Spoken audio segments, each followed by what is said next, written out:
Being betrayed at 40 feels, well, twice as painful. Not only does your heart break, but your confidence collapses too. In your 40s, life is usually more stable. We've gone through many phases: falling, rising, building a family, raising children, striving for independence. But in this stage, when we feel mature enough, disappointment and betrayal can strike unexpectedly. And what makes it heavier is that the wound feels deeper, because we feel we don't have much time left to start all over again. Betrayal can come from anyone: friends, partners, family, even business colleagues. It feels like a slap. How could someone we trust stab us in the back? It's natural at first to feel anger, disappointment, even the urge to give up. But behind the pain, there is space to rise. In fact, at 40, we have advantages rarely found in youth experience: calmness in thinking, and the strength to discern what is truly worth fighting for. First, acknowledge the pain. Don't rush to say, "I'm strong."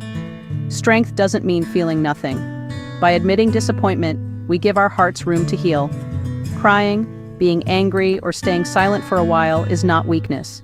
It's part of the natural healing process. Next, learn to set new boundaries. At 40, it's no longer the time to let others hurt us freely.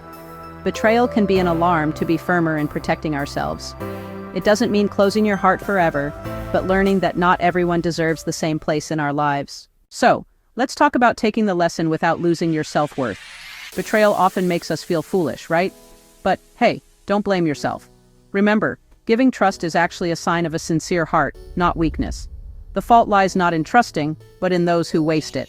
So don't let betrayal diminish your confidence. 4. Use disappointment as fuel. Many people find new strength after betrayal, whether that means focusing on their health, their work, or maybe even rediscovering some forgotten passions. Disappointment can really be fuel to move forward if we just learn to redirect it wisely. 5. Rebuild your support circle. Honestly, your 40s are the perfect time to filter who truly supports you. Don't hesitate to narrow your circle for the sake of your heart's health. It's so much better to have fewer but genuine friends than to be surrounded by many who are toxic. It's not easy, I know. But remember, we're no longer in our 20s, still confused about life's direction.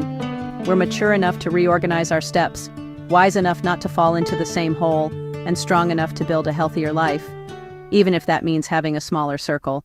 Betrayal can wound, but it doesn't have to destroy. In fact, it can be the doorway to discovering a version of ourselves that is firmer, wiser, and more at peace. May God heal us from our deep pains and betrayal.